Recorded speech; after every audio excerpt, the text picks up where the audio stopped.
बिस्मिल्लाहिर्रहमानिर्रहीम। Good morning and welcome to morning at home. I hope that everyone is well और आपकी सुबह बहुत ही खुशगवार गुजर रही होगी। वैसे भी व्यूअर्स, आपको पता है कि रबीउल अव्वल का बाबरकत महीना जारी है और इस माह मुबारक में ऐसे मुआवज़े होते हैं, ऐसी पॉजिटिव चीज़ें होती हैं कि एक्चुअली आपको पता है कि मुहर्रम और सफ़र के ख़त्म होने का लोग यूजुअली इंतज़ार करते हैं ताकि फिर अपने खुशियों के इवेंट्स और बाकी सारी ओकेजन्स को सेलिब्रेट कर सके। और वैसे भी जैसे कि आप जानते हैं 12 रबीउल अव्वल तो ऐसा दिन है कि ईद का समा होता है हर जगह। लेकिन इस टॉपिक से रिलेटेड हम बात करेंगे आगे जाके। पहले मैं आपसे बात करना चाहूँगी व्यूअर्स अमन पे, यानी कि पीस के बारे में। आज पाकिस्तान समेत पूरी दुनिया में इंटरनेशनल पीस डे मनाया जा रहा है, यानी कि अमन का आलमी दिन मनाया जा रहा है। अब व्यूअर्स, कितने अफसोस की बात है कि अमन का दिन भी मनाने की हमें ज़रूरत पेश आती है ताकि लोगों को याद करा सकें कि अमन यानी कि पीस कितना ज़रूरी है। और पीस और अमन का मज़हब से, पॉलिटिक्स से, सियासत वगैरह इन सब चीज़ों से कोई ताल्लुक़ नहीं है। अमन तो एक ऐसी बेसिक ज़रूरत है हर इंसान की और हर मुल्क की और हर इलाके की कि अगर किसी भी जगह का अमन या पीस डिस्टर्ब हो जाता है तो आपको भी पता है कि मामलात कितने ख़राब और कॉम्प्लिकेटेड हो सकते हैं।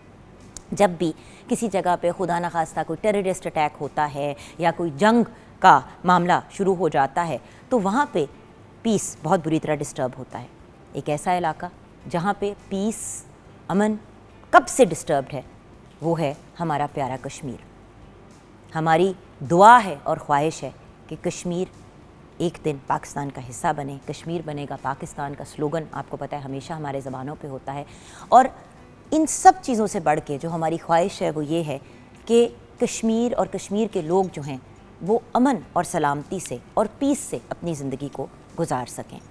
व्यूअर्स, पीस या अमन की वैल्यू वही इंसान समझ सकता है जो बेसकूनी से ज़िंदगी गुजार रहा होता है। देखिए, हम घर भी जाते हैं, अगर बहुत ज़्यादा शोर हो, लड़ाई झगड़े, टेंशनें हों तो आपको भी पता है, मुझे भी पता है, इंसान बहुत ज़्यादा टेंस हो जाता है, डिस्टर्ब्ड हो जाता है और इंसान के लिए नॉर्मल डे टू डे जो हर रोज़ के करने वाले काम होते हैं वो नहीं हो पाते। सो पीस की वैल्यू को अंडरस्टैंड करना, या अंडरस्टैंड करना कि अमन हमारे लिए कितना ज़रूरी है, उससे ज़्यादा इम्पॉर्टेंट चीज़ आजकल की दुनिया में कोई भी नहीं है। देखिए, ज़िंदगी में जितना ज़्यादा हम पीस शामिल कर सकते हैं हमें करना चाहिए। हम जब बात करते हैं स्ट्रेस की, एंग्जाइटी की, डिप्रेशन की, तो उसका एक मेजर रीज़न बेसुकूनी होता है। और बेसुकूनी, लाइक आई सेड, घर में शोर शराबा, लड़ाई झगड़े हो रहे हो तो इंसान बहुत डिस्टर्ब हो जाता है, नॉर्मल चीज़ें नहीं कर पाता। तो जब एक मुल्क में या किसी एरिया में जहाँ पे आप रहते हैं वहाँ पे पीस ना हो, वहाँ पे बहुत ज़्यादा आपको सिक्योरिटी की ज़रूरत हो, पुलिस हो, आर्मी का इन्फ्लक्स हो, तो इंसान बहुत ज़्यादा डिस्टर्ब हो जाता है। ये रिसेंटली जो आर्मी पे अटैक्स हुए थे, जिसकी हम बहुत सिवियर मज़म्मत करते हैं, ये भी अमन को डिस्टर्ब करने का, अमन को बिगाड़ने का और मसाइल पैदा करने का एक रीज़न था। और इसी चीज़ को हमने डिस्करेज करना है, रोकना है। हमने कोशिश करनी है कि हम एक पीसफुल मुल्क में रहें और अपने मुल्क में पीस को इनकरेज करने की एक्टिविटीज़ को आगे लेके चले। अपने यूथ को पॉजिटिव एक्टिविटीज़ दें जिसके अंदर वो इन्वॉल्व हो सकते हैं, ना कि हम कॉन्स्टेंटली उनको इंस्टिगेट कर रहे हो कि भाई ये करो, वो करो, आगे निकलो, रोडों पे निकलो। देखिए, ये सारी चीज़ें, प्रोटेस्ट वगैरह, अगर कोई प्रोटेस्ट हो भी तो वो पीसफुल प्रोटेस्ट होनी चाहिए। सो अमन और अमन की इम्पोर्टेंस को हमें एक सेकंड के लिए भी निगेट नहीं करना चाहिए। अगर आप भी हमारे शो का हिस्सा बनना चाहते हैं तो 042992000648 पे आप कॉल कर सकते हैं। मॉर्निंग एट होम हमारा फेसबुक का पेज है। हमारे साथ शेफ़ कनीज़ फ़ातिमा हैं। अस्सलाम वालेकुम। वालेकुम अस्सलाम। कैसी हो बेटा? बिल्कुल ठीक ठाक। अच्छा, तो आज एक्चुअली हम अमन की तो बात कर रहे हैं, लेकिन एक चीज़ जिसकी वजह से माएँ बहुत डिस्टर्ब्ड होती हैं ज़्यादातर, वो होता है नाश्ता। बिकॉज जैसे कि आप जानते हैं breakfast is the most important meal of the day. और अक्सर ऐसा होता है कि जब नाश्ते का वक्त आता है तो समझ नहीं आ रही होती कि क्या बनाएं, कहाँ से चीज़ें लेके आएँ, कौन से इंग्रेडिएंट्स का इस्तेमाल करें। और जब आपको अच्छे, साफ़ सुथरे, तवानाई से भरपूर इंग्रेडिएंट्स मिलते हैं तो फिर एक माँ होने के नाते या एक फैमिली मेम्बर होने के नाते इंसान बहुत ज़्यादा एट पीस हो जाता है। सो हर रोज़ का ये एक चैलेंज है माओं का कि कौन सी चीज़ ऐसी बनाई जाए और किस चीज़ से बनाई जाए। तो मैं बहुत खुशी से आपके साथ शेयर करना चाहूँगी व्यूअर्स के फाइनली एक ऐसा ब्रांड है जो क्वालिटी पे कहीं पे भी कॉम्प्रोमाइज़ नहीं कर रहा, उनकी नई पैकेजिंग, उनकी look, it's all absolutely brilliant. मैं बात कर रही हूँ नूरपुर की। नूरपुर के आपने नया ऐड भी देखा होगा, बहुत ही बेहतरीन और वंडरफुल ऐड तैयार किया है, हमें तो बहुत पसंद आया है। और उसके साथ साथ नई पैकेजिंग तो बड़ी ही खूबसूरत है, बहुत मॉडर्न। एंड आप ये देखें कि वेरियस डिफरेंट साइजेस हैं। अब आपका लीटर का अगर पैक है तो उसके ऊपर ढक्कन लगा हुआ है जो आपकी पोरिंग को बहुत आसान कर देता है और आपके मिल्क को सेव करने के लिए बहुत इजी हो जाता है। जब आप इस सॉफ्ट पैक की बात करते हैं तो obviously day to day use के लिए बहुत बेहतरीन है। और बाय द वे बच्चों को भी, अगर आपके बच्चे दूध प्योर पी लेते हैं, जो मैंने तो अपने बच्चों को यही आदत डाली है कि कुछ भी डाले बगैर प्योर दूध को पीना चाहिए, तो ये पैकेट अगर आप स्कूल के बैग में भी डाल देते हैं बच्चों के साथ, आपने जो भी स्नैक्स देने हैं, ईजी टू यूज़ है, आपने इसको यहाँ से रिप किया और उसको डायरेक्टली पी गए। एंड देन ऑफ कोर्स ये वाला भी टिक्की पैक अवेलेबल है, यानी कि अगर आपने सौदा खरीदना है और आपने डेली के हिसाब को मेंटेन रखना है तो आप इस तरह से बड़ा वाला कार्टन ले लें और डेली उसमें से निकाल के यूज़ करें। लंच बॉक्सेस में भी जा सकता है। सो द फैक्ट इज, खैर लंच बॉक्स के लिए तो मुझे सॉफ्ट पैक बहुत पसंद है, because it's it's an easy to use sturdy चीज़ एंड इतना उसमें कोई इशू नहीं बनता। So the point is, Noorpur के प्रोडक्ट्स ऑफ कोर्स बहुत ही ब्रिलियंट है, हम भी आपको इनकरेज करेंगे और अपने वो जो कहते हैं ना, ट्राई करें नूरपुर और बदलें अपना ब्रेकफास्ट, ताकि हम माओं की सुबह भी बनाएं आसान। एंड यही ऑब्जेक्टिव है नूरपुर का। जी, तो आज किचन में क्या बन रहा है? किचन में जैसे कि नूरपुर की सबसे पहले बात हुई है, हम इससे बना रहे हैं चॉकलेट मिल्क शेक। ओह वंडरफुल। और जो दूसरा, अगर हम मेन कोर्स की तरफ चलें तो हम वो बना रहे हैं कीमा प्याज। कीमा प्याज, जी बिल्कुल। और बाय द वे नूरपुर का बटर भी मेरा बड़ा फेवरेट है। और यहाँ पे मैं इसलिए ये बात मेंशन करना चाहूँगी क्योंकि हम तो बचपन से खाते आ रहे हैं नूरपुर का जो सॉल्टेड वाला येलो वाला बटर होता है। And I can't tell you, जायका वही बेहतरीन, बल्कि पहले से भी ज़्यादा उसमें इम्प्रूवमेंट आई है। And a favourite in our house. वो हमने यूज़ भी किया, हम चॉकलेट मिल्क शेक बना रहे हैं तो नूरपुर क्रीम और नूरपुर बटर हमने वो चॉकलेट गनाश में यूज़ किया। सो वो हमारी चॉकलेट गनाश बिल्कुल। चलो let's go to the Noorpur की recipe first. So first of all जो इसके इंग्रेडिएंट्स हैं वो हैं दूध 2 कप, कोको पाउडर 2 खाने के चम्मच, चीनी हस्बे जायका, मिल्क चॉकलेट 2 अदद, चॉकलेट 2 खाने के चम्मच और क्रीम 1/2 कप। अब इसकी रेसिपी बहुत सिंपल सी, आपने ब्लेंडर में दूध डालना है, दूध डालने के बाद आपने कोको पाउडर डालना है, कोको पाउडर के बाद आपने इस तरह से, ये मैंने चॉकलेट गनाश रेडी की है तो ये उसमें जाएगी, ये चॉकलेट गनाश। एंड उसके अंदर चीनी आप अपने टेस्ट के अकॉर्डिंग डाल सकते हैं क्योंकि ऑलरेडी सब चीज़ें बहुत मीठी हैं। और गार्निशिंग में हम उसको सर्व करेंगे ये बिस्किट्स, वेफल बिस्किट्स के साथ, दैट्स। और आइस अपने अकॉर्डिंग आप डाल सकते हैं। सो अब सबसे इसी तरह आपने अगर बच्चों के लिए ब्रेकफास्ट का आपको समझ नहीं आ रहा तो देखें, फ्रूट्स एक ऐसी चीज़ है जिसका आप जितना ज़्यादा इस्तेमाल करें, अब बनाना, इसके अंदर अगर एक बनाना भी ऐड कर दिया जाता है तो एक कंप्लीट मील बच्चे के लिए बन जाती है। So you can basically add bananas into milk shakes. उसके अलावा और भी जो फ्रूट्स अवेलेबल होते हैं, डेट्स भी, खजूर भी डाल सकते हैं। बाय द वे सेब और केले का बड़ा मज़े का मिल्क शेक बनता है। Okay, so back to the recipe. जो प्याज कीमा की रेसिपी है वो ये है कि चिकन बोनलेस 1 किलो, प्याज आधा किलो, बड़ी इलायची 4 अदद, लौंग 4 से 5 अदद, टमाटर आधा किलो, अदरक लहसुन पेस्ट 3 खाने के चम्मच, हरी मिर्च 6 अदद, सुरख मिर्च 1 खाने का चम्मच, नमक हस्बे जायका, गरम मसाला 1 चाय का चम्मच, सूखा धनिया 1 चाय का चम्मच, हल्दी 2 चाय के चम्मच, हरा धनिया, अदरक और हरी मिर्च गार्निशिंग के लिए। जो इसका मेथड है वो ये है कि सबसे पहले जो प्याज होगा उसको हमने इसमें बिल्कुल कैरमलाइज़ नहीं करना, हमने इसमें थोड़ा सा मतलब कि खरा खरा प्याज होना चाहिए। उसमें गरम मसाले जाएंगे, खरे मसाले जिसमें होगा बादियान, इलायची और दालचीनी, ये सब कुछ डाल के अदरक लहसुन पेस्ट डालना है। अदरक लहसुन पेस्ट डालने के बाद आपने टमाटर डालने हैं, टमाटर डालें या टमाटर प्यूरी डालें। और उसके बाद फिर आपने उसकी अच्छी से भुनाई करनी है और प्याज का ये ख्याल रखना है वो बिल्कुल टेंडर नहीं होने चाहिए। और दूसरी तरफ अगर आप कीमा यूज़ करें चिकन का या मटन का तो उस हिसाब से आपने टाइमिंग सेट करनी है। अगर तो चिकन का तो वो बहुत इंस्टेंटली कुक हो जाएगा, और अगर वो बीफ मटन का आप यूज़ कर रहे हैं तो उसमें आपने मतलब कि 5-10 मिनट आपने सिर्फ प्याज पकाना है और फ़ौरन कीमा डाल देना है।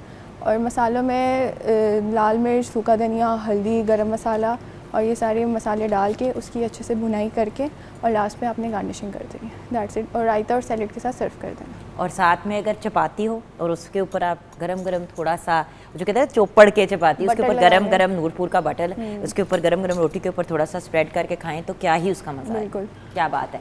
ओके, सो व्यूअर्स, यहाँ पे रेसिपीज़ कंप्लीट हो गई हैं। वहाँ पे आपको पता है कि पाकिस्तान टेलीविज़न नेटवर्क अपनी पर्सनल रिस्पॉन्सिबिलिटी समझता है अपने लेजेंड्स को ट्रिब्यूट पेश करना। तो आज दो ऐसी पर्सनालिटीज़ को हम ट्रिब्यूट पेश करना चाहेंगे जिन्होंने पाकिस्तानी इंडस्ट्री को बहुत कंट्रीब्यूशंस की। सबसे पहले मैं बात करना चाहूँगी तुफ़ैल नियाज़ी साहब की। तुफ़ैल नियाज़ी साहब की आज डेथ एनिवर्सरी है। आप एक बेहतरीन फ़ोक सिंगर थे, 1926 को पैदा हुए, ज़िंदगी भर फ़ोक गायकी की मिठास बिखेरते रहे। पीटीवी के पहले गुलकार होने का भी आपको टाइटल हासिल है। फ़ोक सिंगिंग में आपने अपनी एक मुनफरिद पहचान बनाई, अपना मुनफरिद मकाम बनाया। मैं नहीं जाना खेड़ियां दे नाल, साडा चिड़ियां दा चंबा है, ये इनके कुछ फेमस सॉन्ग्स हैं। आपको आपकी कॉन्ट्रीब्यूशंस के लिए प्राइड ऑफ परफॉर्मेंस से नवाजा गया। 21 सितंबर 1990 को आप इस दुनिया से रुखसत हुए। अल्लाह पाक आपके दर्जात को बुलंद फरमाए, आमीन। दूसरी पर्सनालिटी जिनकी आज डेथ एनिवर्सरी है वो हैं मकबूल अहमद साबरी। आप एक बेहतरीन कवाल सिंगर थे। 1945 में आप पैदा हुए। आपने अपने करियर का आगाज़ अपने बड़े भाई ग़ुलाम फ़रीद साबरी कवाल के साथ किया। साबरी ब्रदर्स के नाम से आप लोगों ने बहुत शोहरत हासिल की। आपने ना सिर्फ पाकिस्तान में बल्कि इंटरनेशनली भी पाकिस्तान की मतलब दुनिया की डिफरेंट कंट्रीज़ में पाकिस्तान को रिप्रेजेंट किया और अपनी आवाज़ का जादू बखेरा। 1978 में साबरी ब्रदर्स की परफॉर्मेंसेस की बेस पे आपको प्राइड ऑफ परफॉर्मेंस से भी नवाजा गया 1978 में। आपकी डेथ 21 सितंबर 2011 में हुई। दुआ है कि अल्लाह पाक आपके दर्जात को बुलंद फरमाए, आमीन। इस नोट पे व्यूअर्स हम ब्रेक की तरफ जाएंगे। ब्रेक के बाद जब वापस आएंगे तो टेंशनें और स्ट्रेसेस ज़िंदगी से कैसे ख़त्म की जा सकती हैं या कम की जा सकती हैं, इस पे बात करेंगे।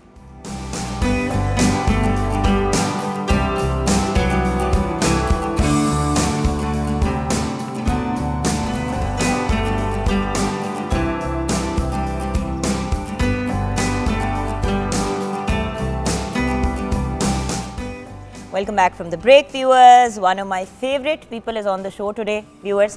एक ऐसी personality जो है तो कंसल्टेंट साइकाइट्रिस्ट एंड साइकाइट्रिस्ट और साइकोलॉजिस्ट के बीच में अगर हम फ़र्क की बात करें तो माहिर नफ्सियात जो साइकोलॉजिस्ट होते हैं वो बेसिकली आपको थेरेपी देते हैं और मेडिकेशन आपको नहीं प्रिस्क्राइब कर सकते। साइकाइट्रिस्ट ये काम भी करते हैं, बहुत से साइकाइट्रिस्ट जो हैं वो थेरेपिस्ट का काम भी अदा करते हैं और उसके साथ साथ अगर किसी को दवाई की ज़रूरत हो तो उसको भी साथ साथ प्रिस्क्राइब किया जाता है। तकरीबन 25 साल से ज़्यादा का एक्सपीरियंस है डॉक्टर साहब का।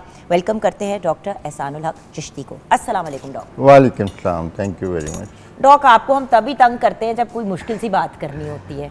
Always player. और आज जो मुश्किल बात करनी है वो ये है कि आजकल अपने कल के बारे में लोग बड़े इनसिक्योर हैं, नौकरियों के बारे में परेशान हैं, करियर के बारे में परेशान हैं और हम नोट कर रहे हैं कि क्राइम्स में भी, यानी कि जो चोरियां हैं, डकैतियां हैं, हेरा फेरी काम की ही इन्वायरमेंट्स में ये बहुत ज़्यादा होना शुरू हो गई हैं।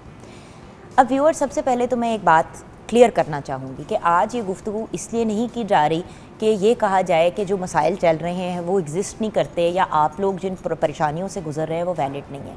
आपकी परेशानियों को ही मद्देनज़र रखते हुए इस गुफ्तगू को हम आज करना चाह रहे हैं ताकि हम गाइडेंस ले सकें कि एक्चुअली मसला क्या है। व्यूअर्स, मैं जब छोटी भी थी, बहुत छोटी भी थी, तो तब भी घर वाले महंगाई पे ही बात करते थे। आज भी महंगाई पे बात हो रही है। बीच में जब मैं बाहर कनाडा भी गई पढ़ने के लिए तो जब भी बात होती थी घर वालों से तो यही होता था कि भाई महंगाई बहुत हो गई है। सो बात यह कि महंगाई तो ज़िंदगी का एक हिस्सा है अनफॉर्चुनेटली, और जिस मुल्क के जो हालात होते हैं उस हिसाब से महंगाई बढ़ती है। मुल्क के हालात इंशाल्लाह बेहतर हो जाएंगे, पहले से भी कुछ बेहतरी आई है कुछ पिछले माह में और इंशाल्लाह और भी आएगी। डॉलर कहाँ पहुँचा हुआ था, अंडर 300 पे चला गया है। इंशाल्लाह चीज़ें और भी बेहतर होंगी और इसी की कोशिश है। पेट्रोल की प्राइसेस पे लोग कंप्लेन करते हैं व्यूअर्स, उसकी भी एक टेक्निकल आपके साथ फैक्ट शेयर करूं। पेट्रोल की कीमत पूरे पाकिस्तान में नहीं पूरी दुनिया में बढ़ी है। ये एक ऐसी चीज़ है जिसकी कीमत पूरी दुनिया में बढ़ी है। ऑब्वियसली क्योंकि हम लोगों ने रुपयों में देना होता है तो वो ज़्यादा अमाउंट होती है तो इस वजह से वो चुभती भी ज़्यादा है। लेकिन व्यूअर्स, सिलसिला कोई ऐसा बनाना है कि हम अपनी अर्निंग को बढ़ा सकें। राइट डॉक्टर साहब, अपने आप को खुद मुख्तार इतना बना सकें कि महंगाई चुभे बट इतनी ना चुभे कि लोग अल्लाह माफ़ी दे सुसाइड या किसी ऐसी चीज़ की तरफ जाना शुरू कर दें। महंगाई चुभती तब है ना जब आपकी बाइंग कैपेसिटी कम होती है, यानी कि आपकी पसली नहीं होती, पसली नहीं होती ना। सो सबसे पहले तो जो मैंने ये बात की है इसके ऊपर आप क्या कहना चाहेंगे, उसके बाद फिर हम स्पेसिफिक चीज़ों की तरफ आएंगे। मेरा जो इस बारे में पॉइंट ऑफ व्यू है वो यही है कि देखें जो लाइफ है ना वो बेसिकली ये बम्पी रोड है। इसकी जब तक आपको अंडरस्टैंडिंग नहीं होती, इसकी आपको जब तक पूरी समझ नहीं आती, आप हर कदम पे, हर इंसिडेंट पे आप शॉक्ड भी होते हैं, आप मायूस भी होते हैं, आप एंग्जाइटी का भी शिकार होते हैं, क्योंकि आप इसको फॉर ग्रांटेड ले लेते हैं। आप जिस फेज़ में हैं समझते हैं कि ये फ़ेज़ फॉर एवर है। आप उस कंफर्ट जोन से, उस ईज से, उस हमेशगी से निकलना नहीं चाह रहे, लेकिन आप उस तो चेंज को एक्सेप्ट नहीं करना चाह रहे। लेकिन डॉक्टर साहब मसला पता है क्या है, हम लोग फंसे हुए हैं एक डिब्बे के अंदर, और वो डब्बा ये है कि भाई एक नौकरी करनी है, और जब तक हम नौकरी नहीं करेंगे हम पैसे नहीं कमाएंगे। यानी कि आपने नौकरी की, अब व्यूअर्स सोचने की बात है, आपने कहीं पे जॉब स्टार्ट की 30,000 रुपये में, ठीक है, 30,000 आप कमा रहे हैं महीने के। अब क्योंकि हालात और सिचुएशन, तो कि कोई कंपनी जो है चले 1 साल आपको प्रमोशन नहीं दी, दूसरे साल प्रमोशन दे दी, 30,000 से कितनी को पता, आपकी 30,000 से लाख रुपए तो तनख्वाह तो जानी नहीं वाली। कुछ लोग होते हैं जो बड़े खुशकिस्मत होते हैं, ऐसा हो ये जाता एक है। एस्पेक्ट है ना लाइफ का। अब देखिए ना, 5,000 रुपए अगर आपकी तनख्वाह बढ़नी है तो 30 से 35 पे अगर तनख्वाह चली भी जाएगी तो 2 साल बाद आपकी महंगाई भी उतनी बढ़ गई होगी, तो आप उधर ही रहेंगे। और दुनिया इतनी बदल गई है बॉस, आपको भी पता है डॉक्टर साहब, हर बंदा जो है वो अब 9 से 5 की नौकरी से बाहर के ममालिक में निकल रहे हैं। नहीं, उसमें तो बहुत ज़्यादा डाइवर्सिटी आ गई है। आप दुनिया आप स्किल बेस्ड है ना, आप इंटरनेशनल कंपनीज देख लें, गूगल देख लें, अमेज़ॉन देख लें, आप स्किल बेस्ड हायरिंग हो रही है।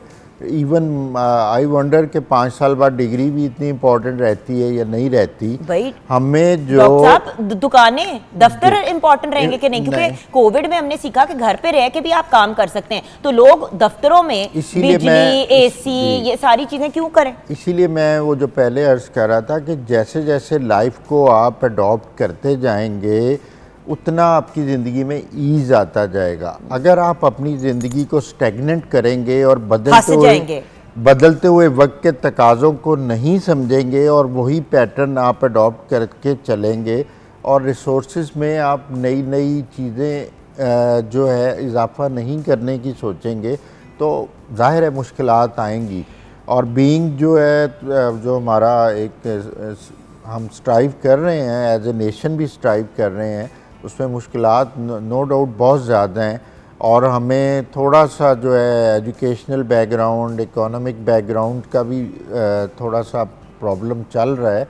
लेकिन देखें, अगर आपको फिर भी एक यूज़र मैनुअल अगर आप उसको स्टडी कर लें लाइफ का, तो आपको बहुत सी आसानियाँ हो जाएंगी, क्योंकि हम सारे जो हमारी यूथ है वो लाइफ के यूज़र मैनुअल से नाआशना है। उन्होंने लाइफ को फॉर ग्रांटेड लिया हुआ है। तो लाइफ का यूज़र मैनुअल क्या है डॉक्टर साहब? लाइफ का यूज़र मैनुअल लाइफ की अंडरस्टैंडिंग है ना। अगर आप जैसे हमारी मेजॉरिटी ऑफ ऑडियंस तो देखें रिलीजियस है, अगर हम रिलीजन को ले लें तो यूज़र मैनुअल हमारा कुरान और सीरत है कि how to spend a life. अगर आप अदरवाइज़ देख लें तो आप लाइफ की अदर अंडरस्टैंडिंग्स है कि आपने अपने आप को फोकस करना है, अपनी एबिलिटीज़ को रिकग्नाइज़ करना है, अपना एक आपने जो विजन है उसको लेके चलना है। हम क्या करते हैं, हम सारे कंपैरिजन में, हम दूसरों को देखते हुए, हम एक भेड़ चाल में, अब जैसे भेड़ चाल देख लें, हमारा जो ब्रेन ड्रेन हो रहा है वो किस भेड़ चाल में हो रहा है। एक ट्रेंड चला हुआ है जी, बाहर जाना है। आप जिससे पूछें जी वो कनाडा में जी वो मैं 4 लाख कमाऊँगा, उसको ये नहीं पता कि एक डरबे जैसा कमरा जो है वो 3.5 लाख में मिलता है। वो 4.5 लाख पे? जी 4.5 लाख तो एजेंट आपको बता के आपको फांस रहा है, लेकिन जो आपको रहने के लिए एक डरबा चाहिए वो 3.5 लाख में मिलेगा। तो व्हाट यू विल अर्न। लेकिन ये सारी चीज़ें जब तक आपको अंडरस्टैंडिंग नहीं होगी, आपको ज़िंदगी देखें, एक पॉइंट ऑफ बर्थ से एक पॉइंट ऑफ डेथ तक आपने एक सुलझा हुआ जर्नी करना है। ये आपकी एक अच्छी लाइफ का एक पैटर्न है और ये एक बम्पी रोड है। इसमें कभी आपको हर्डल्स आएंगी, आपने उसमें अपने पेशेंस के साथ, अपनी विजडम के साथ उसको टैकल करते हुए आगे चलना है। वही बात है ना, मैं आपकी बात कर रहे थे, मैंने ये सोचा कि भी आप किसी फास्ट फूड रेस्टोरेंट में जाके बर्गर लेते हैं, बाहर के मुल्क में मील लेते हैं, $10 की आपको पड़ती है। $10 अगर 300 रुपये के हिसाब से आप चले लगा लेते हैं, जनरल फिगर पे जाते हैं, तो 3,000 रुपये का आपने एक खाना वहाँ पे खाया है। तो वही जो 4 लाख की बात करें, 3.5 लाख तो वहाँ चले गए किराए के। फिर 50,000 रुपए में से आपने 10 दिन भी अगर खाना खा लिया तो आपके पास 20,000 बच गए, ये एक तो आपने तो मिसाल हर है रोज ना कि खाने। आप सरफेस पे चीजें देखते हैं, उनकी लाइफ की जो आपको असल भाई अंडरस्टैंडिंग हर है बंदा वो भाग रहा है सऊदी, हमने हाँ। सऊदी जाना है भाई, हमने दुबई जाना है, हमने देखे। वही वजह है ना कि आप लाइफ को आपने क्या बनाया हुआ है कि जी मैं बस ये 4 आने आ जाए, मेरे पास एक गाड़ी आ जाए, एक घर आ जाए। Life is something else. Life आप देखें, आप लिमिटेड रिसोर्सेज में भी खुश हो सकते हैं। आपके घर में कितने लोग हैं जो बैठ के हंस के बात करते हैं? आपके घर में अब वो तंजो मज़ा भी नहीं रहा, वो हंसी खुशी भी नहीं रही, वो गप्पें भी नहीं रही, उसमें क्या जाता है आपका? कुछ भी नहीं जाता। और बात ये सवाए कि सड़ी अगर हुई के अपनी बिजनेसेस की तरफ चले जाएं, जी। देखिए व्यूअर्स, मैं कोई एटलीस्ट जब से वापस पीटीवी पे ऑन एयर आई हूँ, एक ही बात बार बार व्यूअर्स बात करें, एंटरप्रेन्योरशिप। अपने क्या? काम की तरफ आए, फिर आप घर बिल्कुल। को भी टाइम दे सकते हैं, आप और 50 चीज़ें कर सकते हैं। अपने लिए काम करें, कोशिश करें कि एटलीस्ट अपने लिए काम करें, और अगर किसी जगह पे जॉब भी करें तो उसके साथ कोई सेकेंडरी सोर्स ऑफ इनकम, यानी कि कोई दूसरा तरीका भी हाँ, वो कमाने भी का कर सकते हैं आप। देखें ना, आप प्लान बी रखते हैं हमेशा लाइफ में, और अगर आप जॉब भी कर रहे हैं तो आप एक ऑनेस्टली जो भी आप कर रहे हैं उसको लॉयल होके करें, और अपने रिसोर्सेज में देखें, फाइनेंस की अहमियत से कोई इनकार नहीं है, वो आपकी ज़रूरतों के लिए है, लेकिन ख्वाहिशों के लिए तो पूरी दुनिया के ख़जाने भी कम हैं। बिल्कुल। हम ख्वाहिशों के ग़ुलाम हैं, ज़रूरतों के नहीं हैं इन दिनों। इसीलिए डिप्रेशन आ रहा है, इसीलिए एंग्जाइटी आ रही है। बट इधर मैं ये बात ज़रूर कहूँगी कि देखें ना, अब ज़रूरतें क्या, देखें फ़ोन होना आजकल की दुनिया में ज़रूरत ज़रूर है, लेकिन 3.5, 4, 5, 8 लाख रुपए का फ़ोन किसी की भी ज़रूरत नहीं है। मैं ऐसे लोगों को भी जानती हूँ जो अब क्या कर रहे हैं कि दोस्तों को दिखाने के लिए कि भाई हम फलां वाली कंपनी का लेटेस्ट फ़ोन इस्तेमाल करें, इस्तेमाल शुदा किसी से फ़ोन ख़रीदेंगे 3 लाख 4 लाख रुपए का। भाई 3-4 लाख रुपए का फ़ोन जब आप ख़रीदेंगे तो आपके बाकी घर का बजट और आपकी क्या फसली रह जाएगी। वही बात है ना, हम सुपरफिशियल लाइफ में जब आना शुरू कर देते हैं और फेक मीनिंग्स लाइफ के अडॉप्ट करना शुरू कर देते हैं, यही इनसिक्योरिटी है ना। आपका कॉन्फिडेंस नहीं है, आपको अपनी एबिलिटीज़ पे कॉन्फिडेंस नहीं है, आप इन सहारों पे बिलीव करते हैं, आप कभी आउटलुक पे बिलीव करते हैं, कभी चीज़ों पे इस तरह की आप इमेज क्रिएट करना शुरू कर देते हैं। तो इन चीज़ों से निकल के अगर आप आगे जाना शुरू करेंगे तो आप एक ट्रस्ट के साथ जिएंगे, आपके मूड भी अच्छे रहेंगे और आप ज़िंदगी में अचीव करेंगे। और लेकिन देखें, लोगों ने और क्या मेहनत कंपैरिजन कम नहीं की? जी, क्या लोगों ने मेहनत कम करनी नहीं की? मुझे बहुत पता नहीं क्यों ज़्यादा। लगता है। देखिए आप पहले देखें जो इंसान shortcut हर है ना- जोर लगा के फिर कहता था यार मेरे से नहीं हो रहा। अब एक कोई चीज हिसाब से नहीं चलती।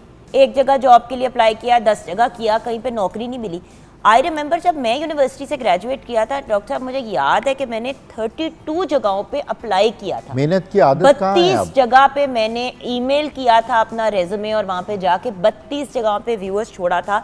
और एक तो ऐसी रोड थी है कनाडा में जहाँ पे ज़्यादातर दफ्तर वगैरह जी। ऐसे होते हैं, वहाँ पे कोई 18 मैंने जाके सीवी एक एक दफ्तर में जाके पकड़ाए थे, और उन 32 या 40 को 32 या 40 के करीब अमाउंट था लोगों देने का। उसके अंदर से भी सर मुझे 4 कॉलें आई थी, बिल्कुल सही जिसमें से बात। एक नौकरी मुझे मिली थी, और वो भी बिल्कुल एग्जैक्ट वैसी नहीं थी जो मुझे चाहिए थी। देखिए, आपका अगर बिलीफ सिस्टम अच्छा है ना, हम बातें बहुत करते हैं, बिलीफ क्या है आपका? आपका अपने आप पे बिलीफ है, आपका गॉड पे बिलीफ है। आप एक लावारिस क्रिएचर की तरह अगर अपने आप को ट्रीट करते हैं कि जी अल्लाह ने हमें कीड़े मकोड़े की तरह बना के फेंक दिया है और हमें पूछा भी नहीं है, हमारा वारिस कोई नहीं है। देखिए, रिज़्क का वादा उसका है, आपकी डेस्टिनी आपको लीड करती है, प्रोवाइडेड उसने एक ही शर्त दी कि आप एफर्ट करें। अच्छा, लेकिन देखे ना, ये तो जो रब ने हमें वादा किया है, नहीं, एक प्रॉब्लम effort है ना। नहीं, बट देखे ना, एक प्रॉब्लम माँ बाप और स्कूल सिस्टम्स की भी है। अब मैं आपको बताती हूँ, वहीं से तो रूट शुरू होता मैं है। बताती हूँ प्रॉब्लम क्या है। हाँ। क्योंकि माँ बाप और स्कूल वाले वादा करते हैं बच्चे को कि तुम पढ़ोगे ना, पढ़ोगे लिखोगे तो तुम बहुत अमीर होगे। नहीं, अमीर नहीं, देखे ना, देखिए ना, अब आपने एजुकेशन का जो एक कॉन्सेप्ट है उसका जो रिवार्ड है वही गलत कर दिया। अमीरी क्या है? आपकी ज़ात की रिचनेस है। अमीरी को आपने कन्वर्ट कर दिया ये कागज़ के नोटों से। ये तो एजुकेशन आपने अगर पर्पज़ ही दौलत के लिए करनी है तो मेरा ख्याल है आपको फिर बिजनेस करना चाहिए, आपको शुरू से ही किसी शेख के शागिर्द हो जाना चाहिए। अगर आपने एजुकेशन करनी है तो अपनी education is to know something, कुछ सीखना To दिमाग को enrich expand- yourself. नहीं, बट वो तो नहीं हो रहा ना। तो डॉक्टर नहीं साहब, हो देखिए रहा ना, तो अब बच्चे इसीलिए- सुबह स्कूल जाते हैं। इसीलिए तो फ्रस्ट्रेट हो रहे हैं देखिए, आप। मैं हमजा को देखती हूँ, 17 का हो गया है माशाल्लाह। हाँ, तो अगर सुबह उसने जाता ये है, सोचा हुआ कि मैं पढ़ के पता नहीं मैं जो है ना करोड़पति बन जाऊंगा, तो he पढ़े will हुए be- तो हम पीएचडी he वाले will- लोगों को जानते हैं। तो वो फ्रस्ट्रेट होंगे ना। PhD कनाडा और अमेरिका में और इवन लंदन में, ये मैंने पर्सनली खुद एक लोगों के साथ बैठी हूँ गाड़ी में, जिसने मुझे किसी ने घूम के कहा जी मैंने पीएचडी की हुई फिलोसफी में, किसी ने कहा जी हमने पीएचडी किया है उसके अंदर। टैक्सी ड्राइवर्स के साथ कभी बैठे हैं आप गाड़ी में के जी, अंदर बिल्कुल और करते बात हैं। करें, या जो हाँ। ये जो डिफरेंट सर्विसेज बहुत भी आप सी चल रही हैं, कंपनियों के CEO उबर चला रहे होते हैं। तो बात ये है कि देखिए ना, ये सारी चीजें जो हैं, ये कंपनीज और ये सारे क्यों, कंपनी का सीईओ ये सोचता है कि यार अगर इस वक्त मेरे पास जॉब नहीं है तो बेहतर है कि मैं गाड़ी चला लेता हूँ हाँ। और उससे खर्चा चला लेता हूँ, बिल्कुल ना सही कि है। वो बंदा जो डिफरेंट जगहों पे अप्लाई कर रहा है और कह रहा है कि भाई मुझे 2 लाख से कम की जॉब मिलेगी तो मैंने तो करना ही नहीं है। बिल्कुल हाथ पे हाथ धर के बच्चे, फैमिलीज, इतने लोग कि जी तेन अच्छी नौकरी मिलेगी तो भाई जो मिल रहा है वो तो ले लो। ये वो वाला बात है कि आपके पास घर है, आपने उसको किराए पे देना है, इसलिए कि आपको 5-10 हज़ार ऊपर उसके आ जाए तो बिल्कुल आप सही। उसको 4 महीने 8 महीने किराए पे ही ना चढ़ाएं। बिल्कुल सही। अगर आप उसका हिसाब लगाएं तो अल्टीमेटली तो आप लूज करोगे। आप नुकसान कर रहे वही हैं। बात है ना कि आपके गोल्स डिफाइन हो। अब एजुकेशन को देखें ना, जो आपने मिसाल दी है, अगर एजुकेशन को आपने सिर्फ उस पैसे का जरिया बना के बच्चे पढ़ाने हैं तो ultimately they will get disappointed. भाई उनको रोबोट्स की तरह हम पढ़ा के खोता कर देते हैं, ना तो तरबियत गलत पे करते हैं तालीम, ना ना आपको। तरबियत पे तवज्जो दी जा रही है, ना ही उनकी पर्सनल ग्रूमिंग पे हो रही है। एजुकेशन का अगर आप कॉन्सेप्ट देखते हैं तो वो it is to know something और it is to get them disciplined. और दिमाग को एजुकेशन डेवलप इज ए करना। ट्रेनिंग ऑफ हार्ड वर्क कि आपने इतने बजे उठना है, इतने बजे आपने वहाँ जाना है, एक डिसिप्लिन में रहना है, इस तरह से बैठना है, इतने घंटे आपने पढ़ना है। उसके बाद आप में इतनी कैपेबिलिटीज़ खुद से पैदा हो जाएंगी कि आप लाइफ में स्ट्राइव कर सकोगे। भाई मेरी नंद का बेटा है, अमेरिका में वो पढ़ा लिखा है, बड़ा हुआ है, अच्छा तैमूर नाम है उसका, वेरी इंटेलिजेंट यंग पर्सन, लेकिन उसका एक प्रॉब्लम है। वो मैंने एक से बात भी की, मैंने कहा सारी रात जागते हो, काम कैसे करते हो? हाँ। कहता है आई वर्क फ्रॉम होम।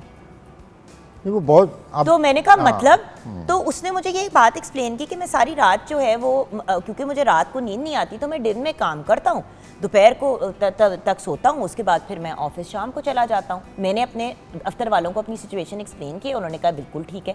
अब डॉक्टर साहब देखें, हर बंदा अपने आप को एडजस्ट करता है और अडेप्ट करता है। उसने जी। नौकरी ऐसी ढूंढी और वो कंसल्टेंसी का काम करता है और माशाल्लाह वो हम लोगों से ज़्यादा पैसे कमाता है, बिकॉज उसने अपने हिसाब, अपने मिजाज की चीज़ ढूंढ ली। क्योंकि अब जब उसने यूनिवर्सिटी से ग्रेजुएट किया तो उसने देखा कि यार मैं नौकरी करूँगा कहीं पे जाके तो इतने पैसे कमाऊँगा, मैं कहीं जॉब करता हूँ, उससे 1.5 साल जॉब की, थोड़ा अपने आप को उसने ग्रूम किया और वो अब कंसल्टेंसी का काम करे, पूरी दुनिया तो घूमता है। ये देखें ना, ये सोल्यूशन ओरिएंटेड जो लोग होते हैं ना, वो ज़िंदगी में, मैंने बताया ज़िंदगी एक बम्पी रोड है, इसमें हर्डल्स भी आने हैं, इसमें डेथ्स भी आनी है, इसमें गम भी आने हैं, इसमें खुशियाँ भी आनी हैं। जिसने मिलना है उसने बिछड़ना है। आपने बहुत से लोग देखे होंगे, फौतगी हो गई है, 2-2 महीने जो है ना वो डिप्रेशन में चले जाते हैं। उन्होंने ये कभी नहीं सोचा कि जो बच्चा आया है ये क्यों आया है। अब एक एंट्री है, एक एग्ज़िट है दुनिया का। अब एंट्री जहाँ से हो रही है, एग्ज़िट भी तो होना है ना। हम सब ने जाना है तो नए लोगों ने आना है ना। This is a fact. अब यहाँ हमेशगी के लिए तो नहीं आए हम लोग। यहाँ जो आता है वो पता नहीं एक परमानेंट एम्पायर खड़ी करना चाहता है। ये बैटरी वाले खिलौने हैं सारे, ये कभी भी बैटरी जिसमें जितनी है उसने ख़त्म होना है। उस गिवन टाइम के लिए आपने कंफर्टेबल और हार्मलेस लोगों के लिए मुफीद लाइफ गुजारनी है। उस ख्वाहिश को आप जितना मर्ज़ी लंबा कर लें, उसके लिए आप परेशान रहें, उस ख्वाहिश को आप लिमिटेड करके एक बाइज़्ज़त ज़िंदगी गुजार लें, ये सारी रैट रेस ही आपको अनरेस्ट कर रही है। और अगर इतना अनरेस्ट है तो चलें, अगर हालात अभी ख़राब हैं वो तो अपनी जगह, लेकिन जब हालात ठीक होते हैं तो फिर दूसरों के काम आना शुरू करें। ये जाहिर भी है। एक बड़ा इंपॉर्टेंट एलिमेंट है। देखिए व्यूअर्स, कोई भी इंसान इंडिपेंडेंटली कामयाब नहीं होता। मैं हमेशा कहती हूँ मेरी एक टीम है। ऑब्जेक्टिव ही है इंसान का, और देखिए है डॉक्टर क्या? साहब, मेरी एक टीम है, मेरी मैनेजर है, मेरी स्टाइलिस्ट है, मेरे मेकअप आर्टिस्ट है, बिल्कुल मेरी सही एक बात टीम है। मेरे साथ चलती है। इवन मेरे सुहेल भाई जो गाड़ी को ड्राइव करते हैं, मैं आपको बता नहीं सकती कि इन लोगों के बगैर मेरा फंक्शन करना इम्पॉसिबल है। बिल्कुल बाहर। impossible है। अब जब हम बात करते हैं अपने शो की, मॉर्निंग शो की, आप पूरी टीम से आप वाकिफ हैं, आप जब जी, से शो जी, मैंने जी। शुरू किया तब से आपके साथ जी, में जी, जी। काम कर रही हूँ। डॉक्टर साहब, आपको पता है कि इन लोगों के बगैर हर इम्पॉसिबल है। बंदा इक्वली इम्पोर्टेंट है। अब हमारी शेफ है, जी, इनके बगैर हमारे प्रोग्राम का आधा घंटा गायब हो जाता है। बिल्कुल क्यों? क्योंकि गायब हम हो शुरू जाता की बात करते हैं वो, और ये एक यू सी, आपने अपनी ही कैपेसिटी के अंदर एक जगह बनानी है जहां पे आप लोगों को ग्रो करने का मौका दें, बिल्कुल और याद सही। रखें कि वो ग्रो कर रहे हैं तो आपको भी उनकी वजह से ग्रो करने का मौका मिल रहा है। बिल्कुल सही है। हर बंदा उसी तरह इम्पोर्टेंट है ना। तो डॉक्टर मैं साहब, यही कह रहा हूँ कि अपना रोल समझते हुए अगर आप दूसरों को फैसिलिटेट करते हुए आगे चलते हैं ना, तो इंशाल्लाह फिर आप में बड़ी ब्लेसिंग्स होती हैं। तो डॉक्टर साहब, आपके फाइनल वर्ड्स ऑफ विजडम क्या है हमारे व्यूअर्स के लिए? थोड़ा मोटिवेट करें, थोड़ा इनको। नहीं, मोटिवेशन तो यही है कि देखें, अगर आप ज़िंदगी को समझना चाहते हैं तो बस प्लीज़ कंपैरिजन बंद कर दें, अपने आप को समझें, अपनी कैपेबिलिटीज़ पे डिपेंड करें, और दूसरों के लिए जितना फ़ायदेमंद हो सकते हैं, अगर फ़ायदेमंद नहीं तो कम से कम नुकसानदेह होना ही बंद कर दें। और जितनी आपकी कैपेसिटी है, दूसरों को और कुछ नहीं तो जैसे प्रॉफिट ने कहा था, यार सदका में और कुछ नहीं तो हंस के बुला ही लिया करो, मुस्कुराहट ही बांट दिया करो, किसी को इज्जत ही दे दिया करो। तो एक बेज़रर सफ़र काट के जाएं या फ़ायदेमंद सफ़र काट के जाएं, तो आपको आगे भी वेलकम होगा, इस दुनिया में भी इज़्ज़त मिलेगी। और कंपैरिजन बंद कर दें। फ्रस्ट्रेशन और डिप्रेशन का सबसे बड़ा जो रीज़न अब तक का है ना, वो दूसरों से कंपैरिजन है। बिल्कुल। हाँ, वो एक भाई से हो, बहन से हो, दूसरी सोसाइटी से हो, उसको बंद कर दें। और डॉक्टर साहब, यहाँ पे हम आज का अपना सेगमेंट क्लोज करेंगे, लेकिन आगे मैं चाहूँगी कि आप एक दफ़ा शो पे फिर टाइम निकाल के आएँ। मैंने आपसे बात करनी है मेडिसिन की। आजकल हर बंदा, एक और बड़ा कॉज व्यूअर्स एंजाइटी और डिप्रेशन का ये है कि हम सेल्फ मेडिकेट करना शुरू हो गए हाँ, हैं। नहीं, वो बहुत बहुत से लोग dangerous। दवाइयाँ खुद लेना शुरू हो गए हैं। फलां का जानने वाला फलां दवाई ले ला है तो मुझे उससे बड़ा सुकून मिला है तो मैं भी लेना शुरू कर दूँ। दिमाग की जो दवाइयाँ हैं कोई और भी नहीं जो लेनी ट्रैंक्विलाइजर्स चाहिए है, वैसे व्हाटएवर, तो। जब तक हाँ। आपको डॉक्टर नहीं प्रिस्क्राइब करता और साइकाइट्रिस्ट नहीं प्रिस्क्राइब करता, आप नहीं ले सकते। इस पे हम एक दिन बात करेंगे आगे जाके। इस टीजर के साथ हम अपने आज के सेगमेंट को क्लोज करते हैं, ब्रेक की तरफ जाएंगे। ब्रेक के बाद जब वापस आएंगे तो ऑफ कोर्स रबीउल अव्वल का बाबरकत महीना जारी है, उससे रिलेटेड गुफ्तगू करेंगे।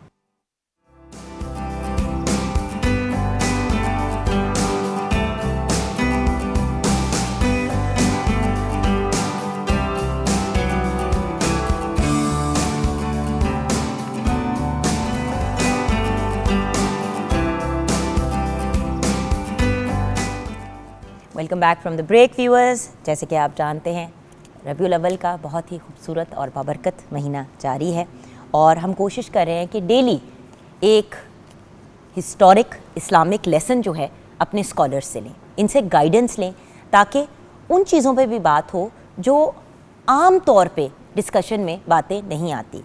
देखिए, माँ का एहतराम, वालिदैन के हकूक़, वेरियस डिफरेंट टॉपिक्स ऐसे हैं जिन पे हर वक्त बात होती रहती है, और ये बड़े खूबसूरत टॉपिक्स हैं। लेकिन हिस्ट्री, हमारी जो इस्लामिक हिस्ट्री है, वो इतनी खूबसूरत और इतनी रिच है कि अगर हम उस पर ही बात करें तो जहाँ हम बच्चों को कहानियाँ सुनाते हैं, रात को बेड टाइम स्टोरी टाइम करते हैं, अगर उनमें मजहबी कहानियाँ डिस्कस करें तो व्यूअर्स, क्या ये बहुत बेहतर नहीं होगा? फिर हमें बच्चों की जो तरबियत की कॉन्स्टेंटली टेंशन होती है, वो तरबियत उन कहानियों के थ्रू ही हो जाएगी। हमें गाइड करने के लिए जो बहुत ही बेहतरीन और अकम्पलिश पर्सनालिटीज़ हैं, आइए व्यूअर्स उनसे मुलाकात करते हैं। हमारे साथ हैं अल्लामा शफात रसूल, बहुत ही प्यारी पर्सनालिटी। अस्सलाम वालेकुम। वालेकुम अस्सलाम। उनके साथ हमें ज्वाइन किया है प्रोफेसर डॉक्टर तनवीर कासिम ने। अस्सलाम वालेकुम डॉक्टर साहब। अच्छा व्यूअर्स, दोनों ही बहुत ही ब्रिलियंट और ऐसी पर्सनालिटीज़ जो ऑनलाइन भी बहुत वायरल होते हैं और बात बड़े ही आसान अल्फाज में हमें एक्सप्लेन करते हैं। तो आज जो बात होगी व्यूअर्स, रात को अपने बच्चों को कहानी की तरह अगर आप सुनाएंगे तो जो लोग कंप्लेन करते हैं कि हमें बुक्स नहीं मिलती, ये नहीं मिलता, वो नहीं मिलता, उनके लिए बहुत आसानी पैदा हो जाएगी। फिर आपको पता है कि व्यूअर्स, पाकिस्तान के जो सना ख्वां हैं, जो नात ख्वां हैं, वो इंटरनेशनली रिनाउन हैं। उनको बहुत ज़्यादा रिस्पेक्ट पाकिस्तान और पाकिस्तान से बाहर दोनों जगहों पे मिलती है। सो इंटरनेशनली रिनाउन सना ख्वां हमारे साथ हैं। The very brilliant and the very talented Israr Chishti साहब हमारे साथ हैं। अस्सलाम वालेकुम। एंड देन ऑफ कोर्स हमारे प्यारे भाई आबिद रऊफ़ हमारे साथ हैं। अस्सलाम वालेकुम आबिद। वालेकुम अस्सलाम। तो आप सबकी इजाज़त से अगर हम नाते रसूल मकबूल सल्लल्लाहु अलैहि वसल्लम से अपने प्रोग्राम का आगाज़ करें और फिर गुफ्तगू के सिलसिले को जारी करेंगे। जी स्टार्ट भाई। सरकार दो आलम सल्लल्लाहु अलैहि वसल्लम की आमद के हवाले से वालिद साहब की एक नात मैं पेश करता हूँ।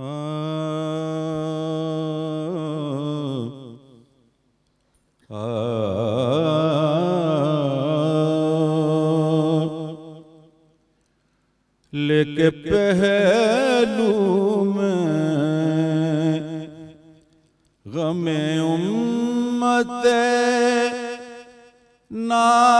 नादार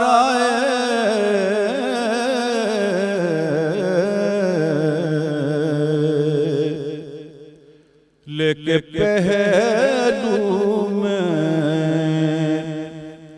गमे उम्मत नादार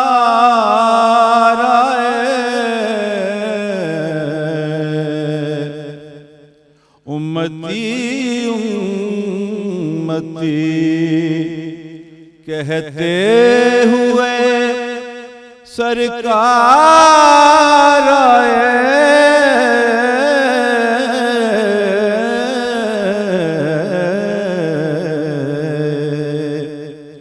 उम्मती उम्मती कहते हुए सरकार आए।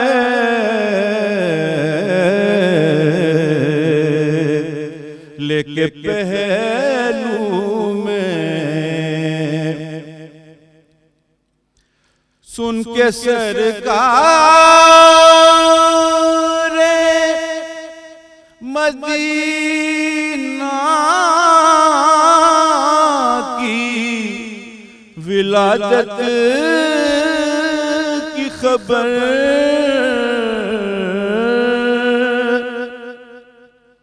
सुन के सरकार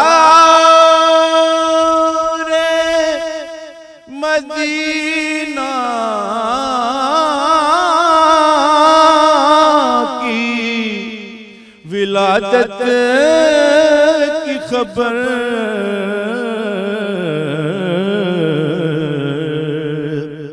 हर गुनहगार पुकारा मेरे गम खार आए।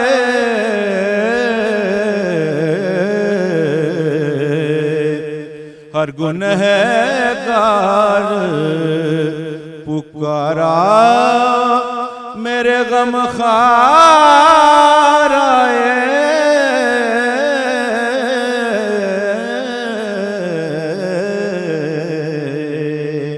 उम्मती उम्मती फर्श वालों के मुक़द्दर का सितारा चमका।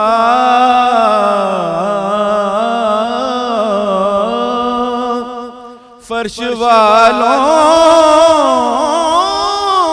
के मुक़द्दर का सितारा चमका।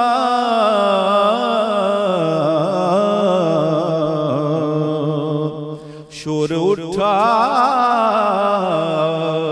के गरीबों के मददगार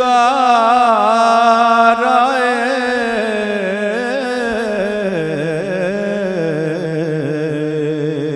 शोर उठा के गरीबों के मददगार आए,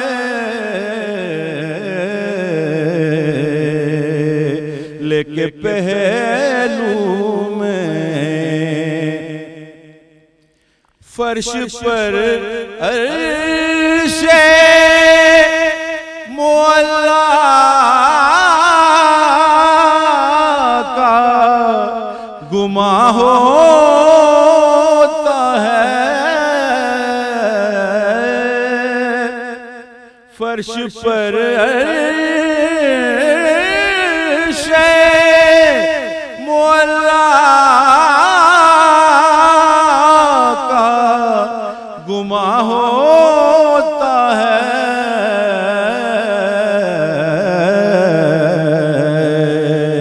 लेके दामन में कुछ इस तरह के अनवार आए,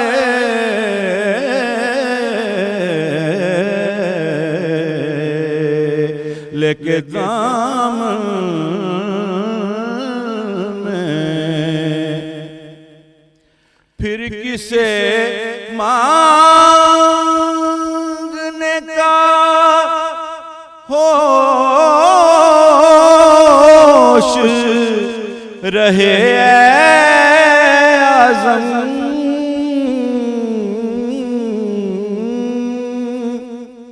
फिर किसे मांगने का होश रहे आज़म,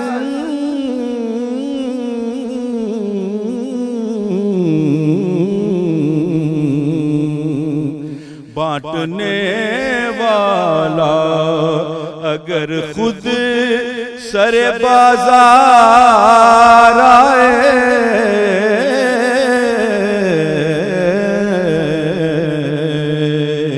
बांटने वाला अगर खुद सरे बाजार आए,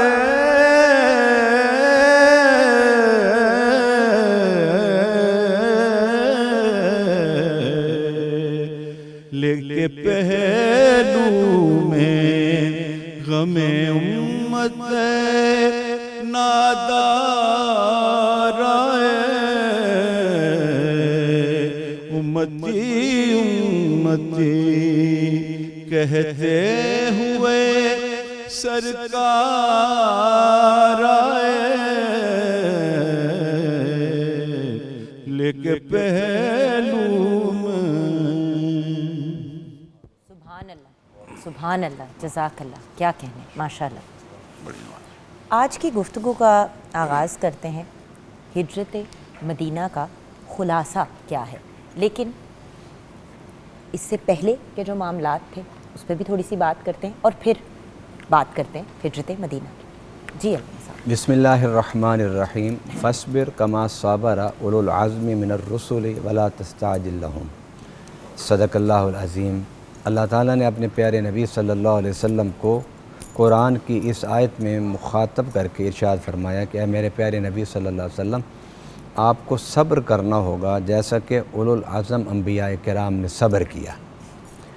अल्लाह ताला ने सारी खूबियाँ जो आपसे पहले अंबिया किराम में थीं, वो सारी खूबियाँ अल्लाह ताला ने नबी पाक सल्लल्लाहु अलैहि वसल्लम में जमा फरमा दी, और कोई ऐसी खूबी नहीं थी कि जो पहले नबियों में थी और वो मेरे आका सल्लल्लाहु अलैहि वसल्लम की ज़ात रिसालत में मौजूद ना नज़र आए। सही। अल्लामा इकबाल ने कहा था कि कायनात हुस्न जब फैली तो ला महदूद थी, और जब सिमटी तो आका तेरा नाम होकर रह गई। सुभान अल्लाह। अब अल्लाह ताला ने आप अंबिया किराम को देखें तो हज़रत आदम से शुरू कर लें, हज़रत ईसा अलैहिस्सलाम तक तमाम अंबिया किराम, बल्कि तमाम से मुराद आप यूँ समझ लें कि 99% अंबिया किराम जो हैं उन्होंने हिजरत फरमाई। बिल्कुल। अब आप सोचेंगे कि हज़रत आदम ने कैसे हिजरत फरमाई, तो हज़रत आदम ने जन्नत से दुनिया की तरफ हिजरत फरमाई। और अगर आदम अलैहिस्सलाम दुनिया से जन्नत दुनिया की तरफ हिजरत न फरमाते तो ये कायनात कभी भी आबाद ना होती।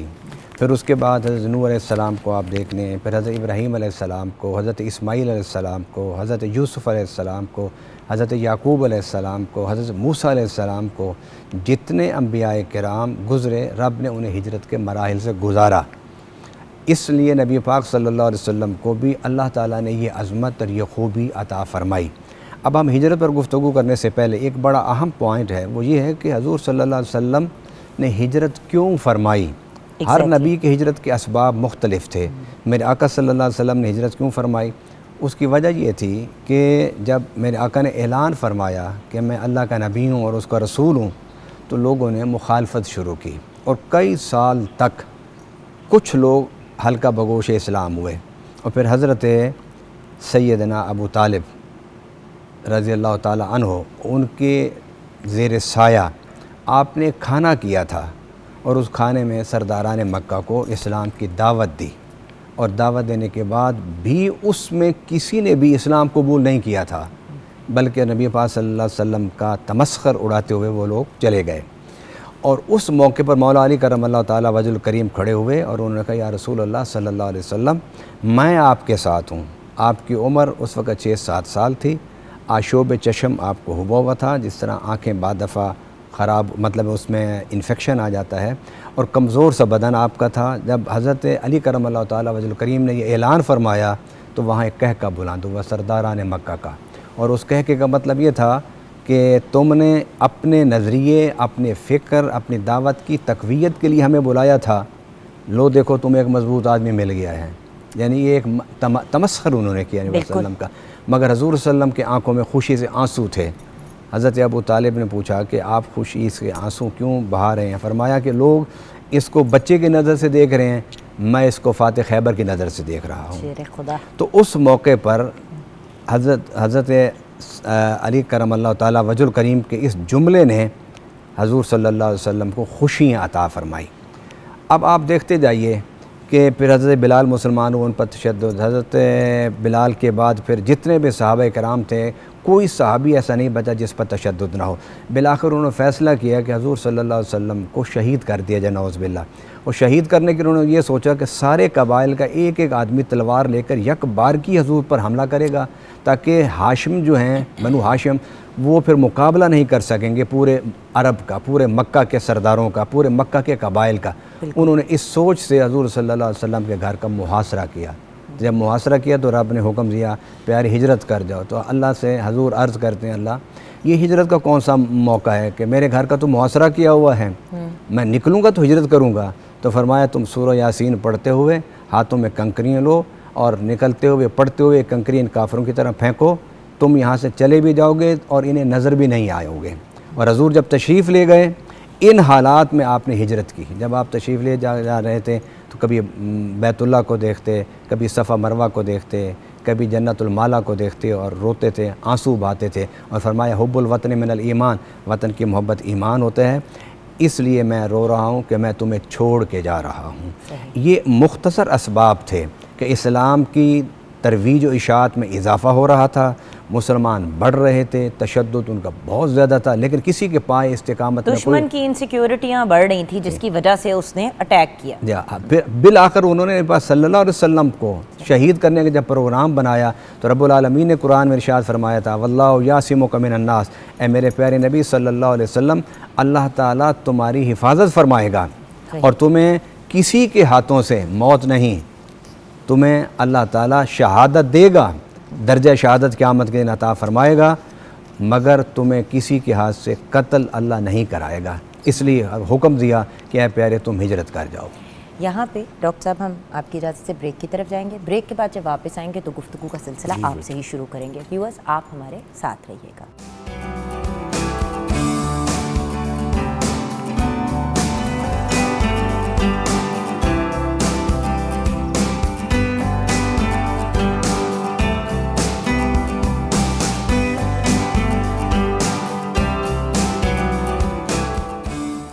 Welcome back from the break viewers.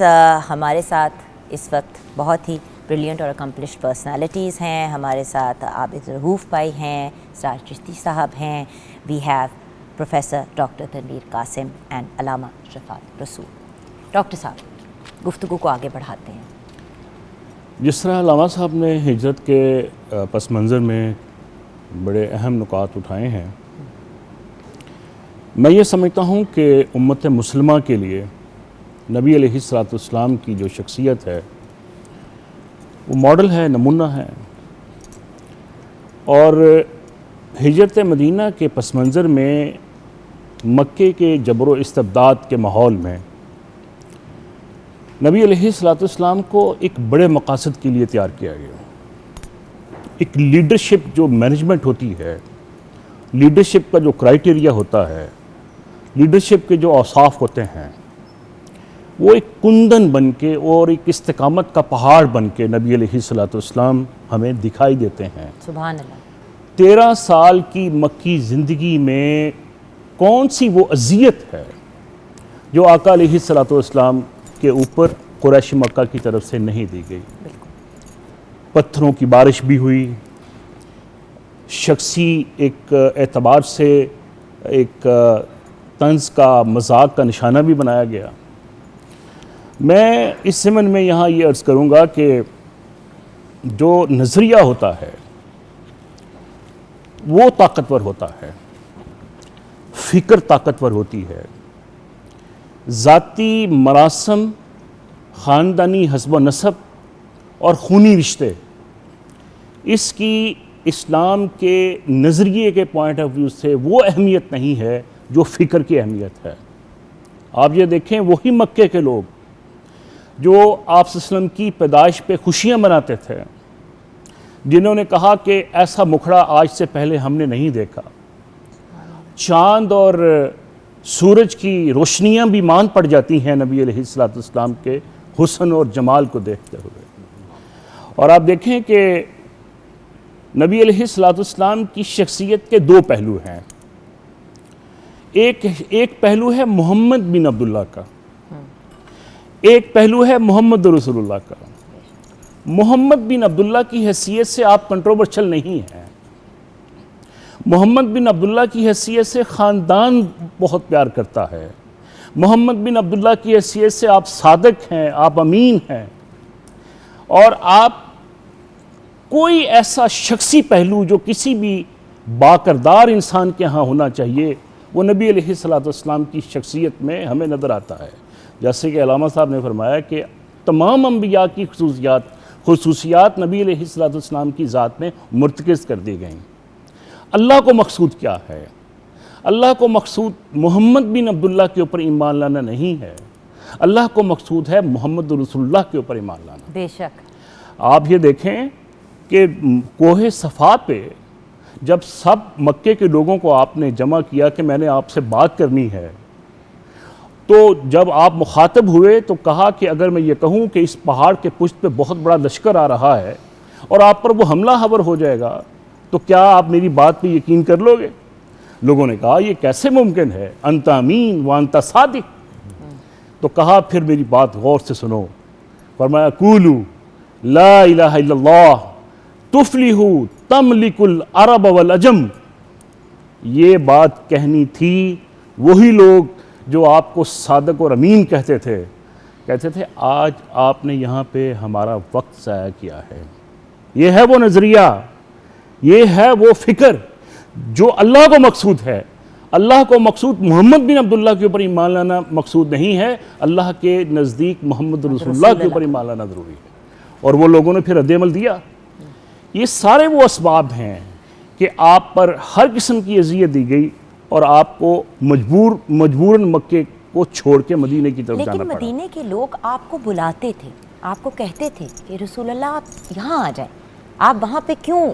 उसमें बट आप अल्लाह मियाँ के जी इंस्ट्रक्शन का इंतजार कर रहे थे कि अब हिजरत का वक्त ऐसे है कि तमाम जो हिजरतें हैं, अंबिया की तमाम जो हिजरतें हैं वो इलाही अमर से होती हैं। बिल्कुल। उसके अंदर हिकमतें पोशीदा होती हैं, उसके अंदर एक असबाक होते हैं। राइट टाइम बड़ा जरूरी है। जब भी किसी इलाके में आपके ऊपर कोई जो ताकत है, जो जाबर हुक्मरान हैं, जो जाबर मुआशरे हैं, अगर वो आपका जीना हराम कर दें तो आप वो इलाका छोड़ दें। बिल्कुल। और आप हिजरत करके आप देखें, हिजरत मदीना के असबाब के हवाले से आप देखें कि उसमें वो जो हदीस मुबारक है कि इन्नमल अमालु बिन्नियात व इन्नमा लिकुल्लि इम्रिन मा नवा वमन कानत हिजरतुहु इलल्लाहि व रसूल, ये सारी जो हदीस है इसमें एक बड़ा खूबसूरत मैसेज ये है कि ये जो हिजरत हुई है ये अल्लाह और उसके रसूल की रज़ा के लिए हुई है, और जिसने अल्लाह और उसके रसूल के लिए की रज़ा के लिए हिजरत की, उसकी हिजरत अल्लाह के नज़दीक काबिल कबूल है। अब हम आगे चलते हैं कि तमाम इन असबाब के बाद जब मदीना की तरफ आप रवां दवा हुए तो आपको मालूम है कि हिजरत के ज़िमन में बड़ी कामयाब जो स्ट्रेटजी है वो नज़र आती है नबी अलैहिस्सलाम की शख्सियत में। आप मारूफ रास्ते से नहीं गए, मारूफ रास्ता तरीकुल बदर था, उस रास्ते से नहीं गए, आपने एक महफूज रास्ता तरीकुल हिजरा का इख्तियार किया। और हिजरत के दौरान की जो हिकमत अमली है उससे ये भी हमें सबक मिलता है कि आप जिस भी इलाके से, दुश्मन के इलाके से दूसरे इलाके से हिजरत करना चाहें, आपके रास्ते में किसी भी किस्म की कोई रुकावट हो, आप उसको जंगी हिकमत अमली के तनाज़ुर में ऐसे असबाब इख्तियार कर सकते हैं जिसमें आपको अगर कोई ऐसी स्टेटमेंट भी देना पड़ती है अपनी जान और अपने माल के तहफ़्फ़ुज़ के लिए, तो आप वो स्टेटमेंट ये दे सकते हैं। जिस तरह के एक साहबी के सामने एक शख्स आया, उसने कहा आप किधर जा रहे हैं? तो उन्होंने कहा जी मैं तो इधर जा रहा हूँ। आपके साथ कौन है? वो जी मेरा मेहमान है। तो इसका मतलब ये है कि अपनी जान, अपना माल और अपनी इज़्ज़त की हिफाजत के हवाले से अगर आपको किसी इलाके से हिजरत करनी पड़ती है तो आप ये स्ट्रेटजी इख्तियार कर सकते हैं। यहाँ पे हम कलाम की तरफ पढ़ेंगे, आप भाई आपके पास आएंगे, उसके बाद हमने गुफ्तगू के सिलसिले को जारी रखना है व्यूअर्स। और ये बात, आपका जो इस्तकबाल हुआ मदीना में, इस्तकबाल मदीना, वो भी एक बड़ी खूबसूरत वहाँ वो भी मामलात थे। एंड देन ऑफ कोर्स अब आजकल के ज़माने में मुहाजिरीन और अंसार से हम क्या सीख सकते हैं, क्योंकि आज की दुनिया में ये चीज़ें कैसे इम्प्लीमेंट होती हैं, ये एक बड़ा इंपॉर्टेंट पैगाम है। जी सर।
है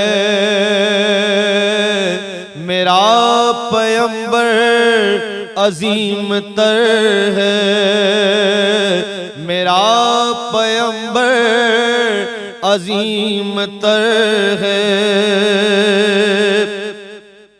वो शरह है काम हक ताला, वो खुद ही कानून खुद हवाला, वो खुद ही कुरान खुद ही कारी, वो आप महताब आप हा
अजीम तर है। सुभान अल्लाह, जज़ाकल्लाह। व्यूअर्स, ब्रेक की तरफ बढ़ेंगे। ब्रेक के बाद गुफ्तगू का सिलसिला जारी रहेगा।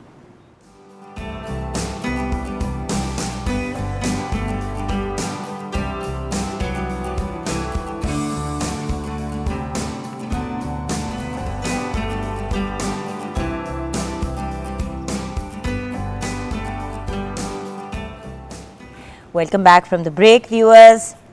रामा साहब से बड़ी प्यारी और इंटरेस्टिंग गुफ्तगू हो रही है ब्रेक के दौरान भी, और हमारी यही कोशिश होती है व्यूअर्स के हम ये ब्रेक का टाइम भी एक पॉजिटिव अंदाज से यूटिलाइज़ किया करें, ताकि कम से कम मैं तो सीखती रहूँ ना, आप लोग तो ब्रेक पे चले जाते हैं।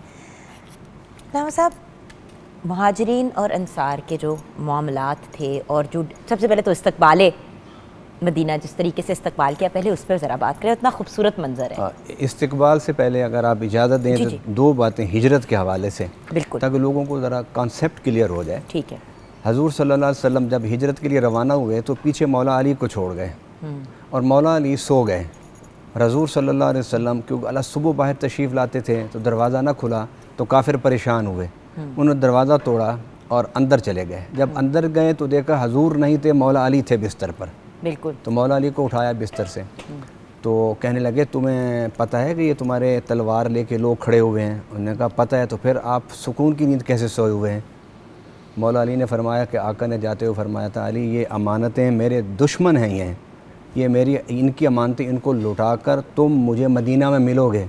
जब आका की ज़ुबान से ये सुना तो मुझे यकीन हो गया कि तुम्हारी ये तलवारें मुझे कुछ नहीं कह सकती। ठीक। एक ये अहम वाक़या। फिर आपने गार सौर का इंतखाब क्यों किया? गार सौर के हवाले से दो वाक़े बस दो मिनट में। इंतखाब इसलिए किया कि वहाँ पर एक सांप का वाक़या बड़ा मशहूर है और उसने अहले किताब के यहूद से नसारा से सुना था कि यहाँ नबी आखिरुज़्ज़मा आएंगे और आराम फरमाएंगे कुछ दिन।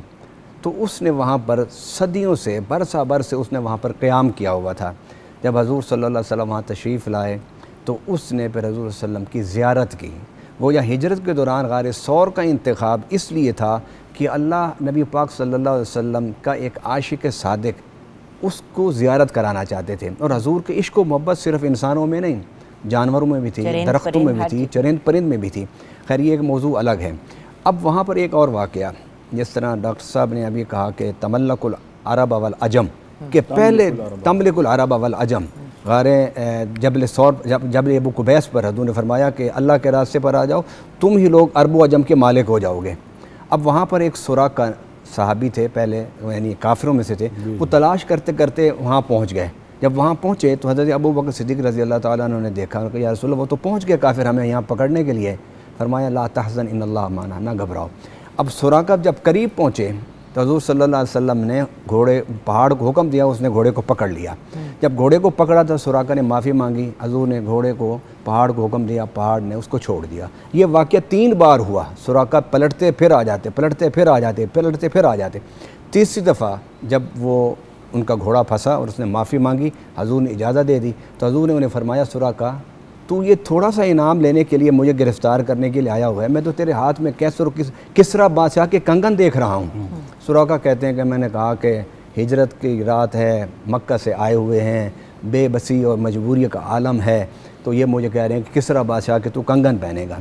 मैं यहाँ ये जुमला बोलना चाहता हूँ, नबी पाक सल्लल्लाहु अलैहि वसल्लम की हिजरत हम जैसों की हिजरत की तरह नहीं थी, बल्कि हज़ूर सल्लल्लाहु अलैहि वसल्लम अल्लाह के हुक्म की वजह से हिजरत को इख्तियार फरमाया था।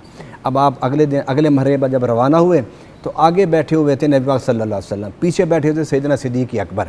तो एक शख्स जो हज़रत सल्लल्लाहु अलैहि वसल्लम को नहीं जानता था, सिद्दीक़ अकबर को जानता था, उसने पूछा कि मन हुआ, ये शख्स कौन है? तो उन्होंने कहा हाज़ा रजुल यहदीनी, ये वो मर्द है जो मुझे मेरा हादी है। वो समझा कि ये सहरा का सफ़र है तो इन्हें एक गाइड की ज़रूरत है, तो ये शायद इनका कोई गाइड है जो इन्हें सहरा से गुजार रहा है। आप चलते चलते चलते चलते मस्जिद क़ुबा पहुँचे। जब मस्जिद क़ुबा पहुँचे तो वहाँ आपने इस्लाम की पहली मस्जिद की बुनियाद रखी। फिर वहाँ से आप चलते हुए नज्जार के महल्ले में पहुँचे तो वहाँ पर लोगों ने इस्तकबाल की तैयारी की हुई थी। मदीना के इस्तकबाल से पहले महल्ला नज्जार में इस्तकबाल हुआ था, जो मदीना से कुछ फासले पर था। वहाँ पर बच्चियाँ थीं, औरतें थीं, मर्द थे, बूढ़े थे। उन्होंने दफ पर फिर ये पढ़ा था, तालाल बद्रो अलैना मिन सनियतिल विदाई वजब शुक्र अलैना मा दालिल्लाह दाई। रसूलुल्लाह सल्लल्लाहु अलैहि वसल्लम ने उनकी इस मोहब्बत भरे इस्तकबाल की वजह से वहाँ पर चंद दिन फिर क़याम फरमाया। फिर आप मदीना पहुँचे तो इस्लामी रियासत का आगाज़ तो पहले खुतबे से ही हो गया था, लेकिन इस्लामी रियासत की तश्कील वहाँ पर रसूलुल्लाह सल्लल्लाहु अलैहि वसल्लम ने जब शुरू की तो उसमें सबसे पहला मसला जो पेश आया वो मुहाजिरीन को सेट करना था, उनको आबाद करना था, उनको रिहाइश देनी थी। तो उसके लिए रसूलुल्लाह सल्लल्लाहु अलैहि वसल्लम ने मुआख़ात का सिलसिला शुरू फरमाया। एक अंसार में से एक सहाबी और एक मुहाजिरीन में से एक सहाबी को आपस में भाई बनाया और फरमाया तुम एक दूसरे की ज़रूरतों को पूरा करोगे, इकट्ठे रहोगे, इकट्ठे खाओगे, इकट्ठे कारोबार करोगे, इकट्ठे ज़राअत करोगे। यहाँ तक कि अंसार में से कुछ अंसार ने अगर उसके बाद 2 बीवियाँ थी और उसका मुहाजिर भाई गैर शादीशुदा था, उसने अपनी एक बीवी को तलाक देकर उसे वो अता की। हम पाकिस्तान में अगर इस्लामी रियासत का क़याम चाहते हैं या रियासत मदीना का क़याम चाहते हैं तो हमें एक दूसरे के करीब आना होगा, अपने दिलों को एक दूसरे के करीब करना होगा, अपने जहनों को एक दूसरे के करीब करना होगा। ये पहली बुनियाद है इस्लामी रियासत की जो रसूलुल्लाह सल्लल्लाहु अलैहि वसल्लम ने रखी वहाँ पर। अच्छा डॉक्टर साहब आपसे बात करेंगे, लेकिन इसरार भाई हमारे साथ हैं और माशाल्लाह बहुत खूबसूरत आवाज़ के मालिक है और ख़ुद भी बाय द वे एक बेहतरीन थिंकर और फ़िलासफ़र हैं। जी माशाल्लाह, कमाल की नात पढ़ते हैं माशाल्लाह।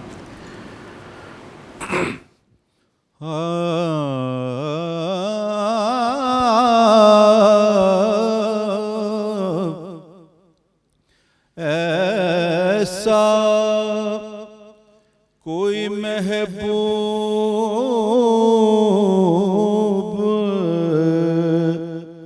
न होगा न कहीं है,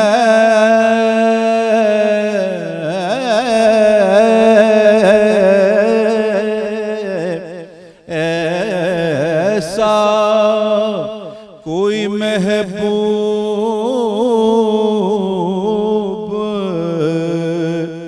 न होगा न कहीं है,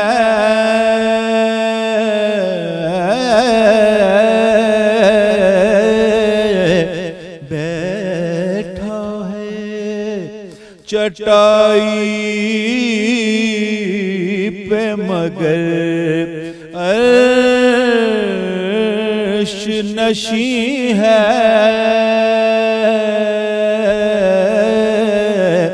बैठा है चटाई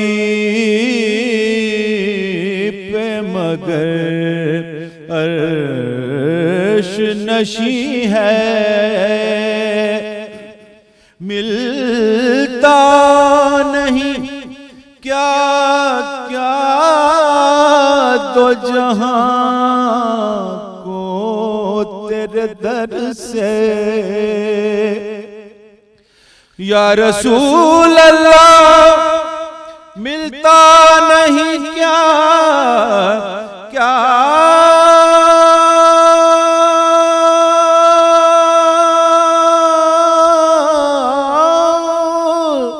दो जहां को तेरे दर से,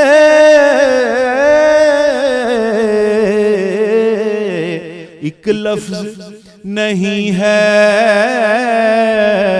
कि तेरे लब पे नहीं है, बस एक लफ्ज नहीं है कि तेरे लब पे नहीं है,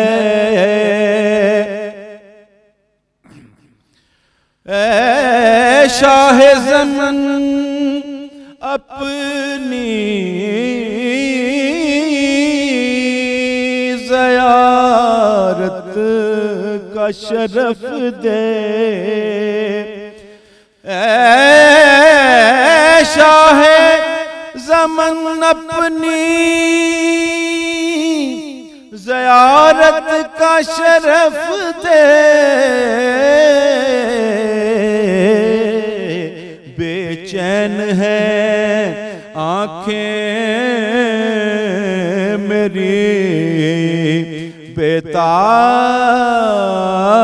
बेताब जबी है, बेचैन है आंखें मेरी, बेताब जबी है। दिल गिरिया कुना और नजर सूए मदीना, दिल गिरिया कुना और नजर सूए मदीना। आज़म तेरा अंदाज़ तलब कितना हंसी है।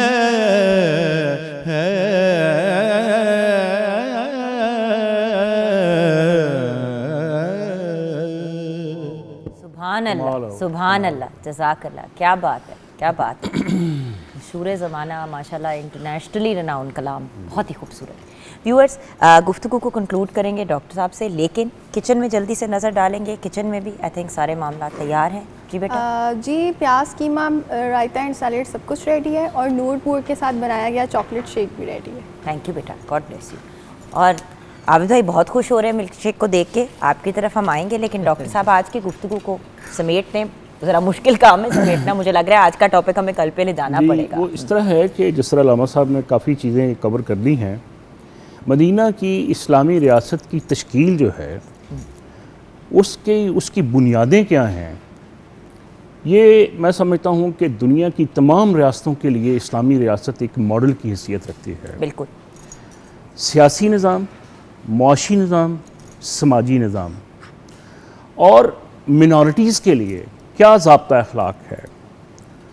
आप देखें मिसाक़ मदीना हुआ, जिसमें गैर मुस्लिम के हकूक़ का तहफ़्फ़ुज़ किया गया, बिल्कुल, उनके उनके माशी तहफ़्फ़ुज़ात को एड्रेस किया गया, और उनके साथ जो समाजी बंधन होता है, जो एक इंसानी हैसियत के साथ ह्यूमन राइट्स के तनाज़ुर में ज़रूरी होता है, वो तमाम ज़ाब्ता अखलाक नाफिज किया गया।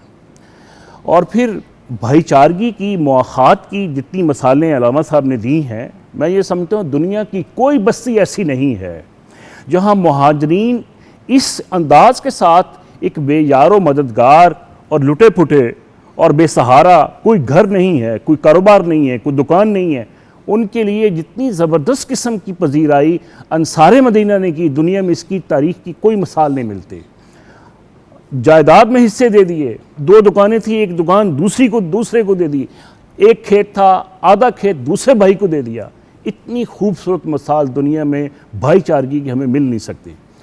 असल बात जो एक सबक की सूरत में, एक लेसन की सूरत में हमारे लिए मदीना की इस्लामी रियासत की तश्कील में वो ये है, रवादारी, एसार, कुर्बानी, इंटरफेथ डायलाग, बैनुल मज़ाहब हमंगी, और सबसे बड़ी बात नजरान का वो वफ़द जो मस्जिद नबवी में आया, उनके साथ जो नबी अलैहिस्सलाम का हुस्न सलूक है, मैं समझता हूँ कि आज की मुस्लिम सोसाइटी के लिए वो एक ऐसी खूबसूरत एक बैनुल मज़ाहब हमंगी की मिसाल है कि उसकी मिसाल दुनिया की तारीख़ में और नहीं मिल सकती।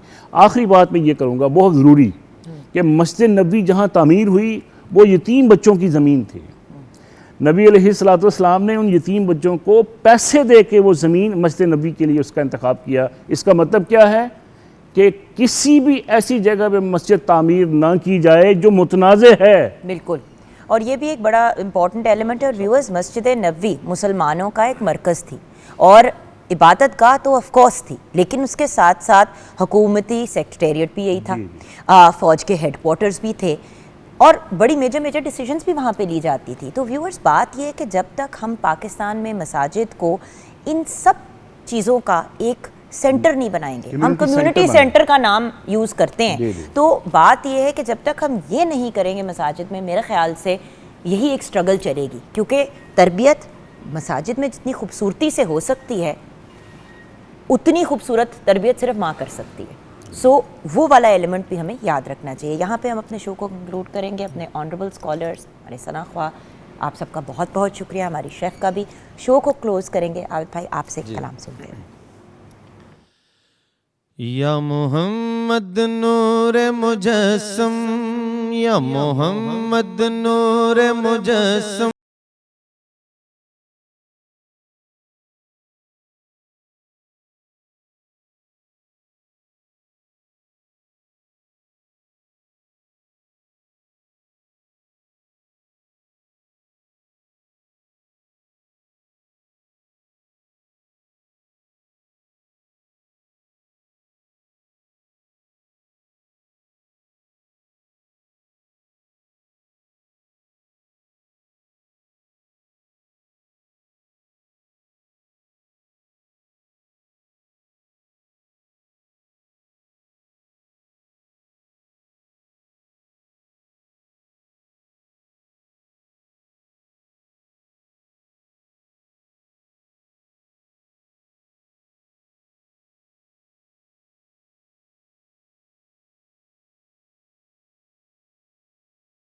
मोहम्मद या मोहम्मद नूर मुजस्सम, तेरी एक नजर के तालिब